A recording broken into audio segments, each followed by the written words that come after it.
Muy buenas amigos, espero que estéis muy bien. Ayer analizamos por encima aquí en el canal el próximo partido del Mundial que enfrentará Marruecos contra España, comparando los dos equipos por encima, y también he dicho que para mí, para la mayoría de la gente que más o menos analiza objetivamente el partido, pensará que España es favorita. Creo que no hace falta ni decir el porqué, pero eso no significa necesariamente que España vaya a ganar este partido contra Marruecos. Una cosa es que tú llegues a un partido como favorita por la historia, los jugadores, el nivel de las ligas donde juegan tus jugadores, y otra cosa muy diferente es que a pesar de todo eso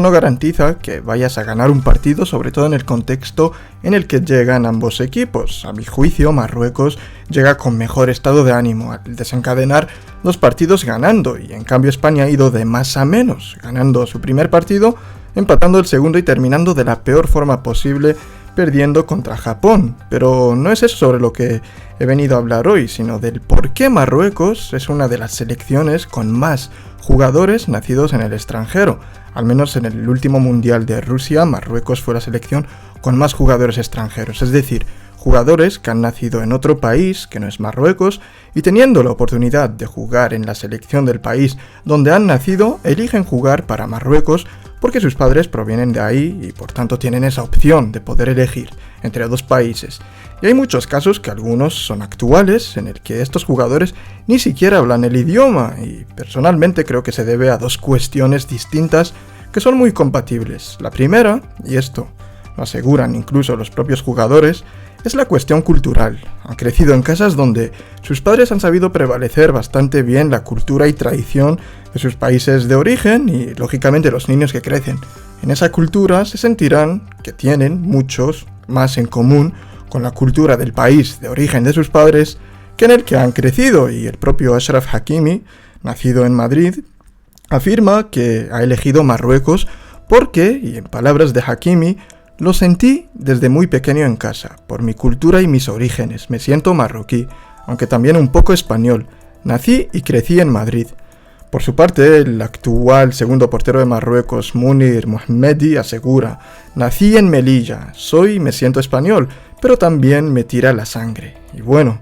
la sangre creo que quiere decir, o al menos así lo entiendo yo, no es más que la cultura y con quien más te sientes identificado, y en este caso Munir se siente más identificado con Marruecos que con España, a pesar de haber nacido en Melilla. Y bueno, dicho esto, creo que también hay un segundo motivo por el que la mayoría de los jugadores terminan jugando para Marruecos en vez del país donde han nacido, que generalmente suele ser un país europeo, y este motivo considero que es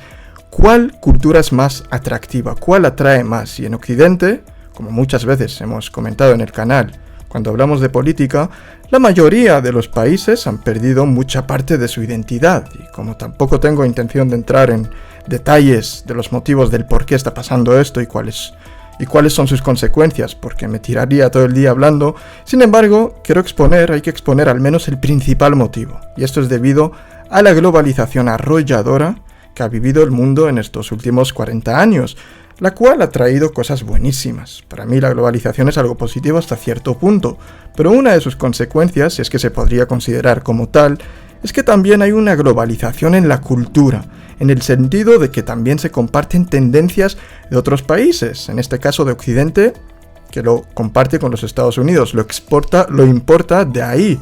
en lo que termina habiendo al final una homogeneización de principios, valores y pensamiento. Es decir, que si viene una nueva corriente de pensamiento nueva, y sin ir más lejos podemos poner como ejemplo el movimiento woke o wokeism, que está muy de moda ahora mismo. Esto no es más que una tendencia surgida en los Estados Unidos y que ha sido exportada a Europa, como ha ido pasando en los últimos 40-50 años. Y de esta forma los países, de forma individual, van abandonando poco a poco sus tradiciones, cultura, pensamiento, forma de ver la vida por otros nuevos que están de moda. En cambio, los países conservadores, y en este caso incluyo a Marruecos como país conservador musulmán, a pesar de estar expuesto a la globalización y que también está sufriendo la parte negativa de la globalización cultural que se exporta desde el exterior, no ha sido tan duramente golpeado como en Occidente, por el simple hecho de que los países conservadores saben aguantar o no se dejan manipular fácilmente por aquellas tendencias modernas que contradicen su forma de ver la vida. Por eso la cultura de Marruecos, con su tradición y valores, resulta mucho más atractiva a la gente que ha nacido en un país de Occidente, como es el caso de jugadores que eligen jugar con el país de origen de sus padres. Porque lo raro, lo poco, lo escaso, en este caso la cultura de los pocos países que siguen reservando y preservando sus principios y valores, se convierte en mucho más atractivo frente a aquellos países que han abandonado su esencia y han abrazado algo que está de moda. Y como las modas son pasajeras, pues terminan perdiendo todo su atractivo. Y nada, esta es mi breve reflexión de hoy, espero que os haya gustado, os haya parecido interesante y nada. Muchas gracias por dejarme un like y suscribirte, y si te ha gustado el vídeo simplemente compártelo para que llegue a más gente. Chao familia, y nos vemos en el próximo vídeo. Gracias.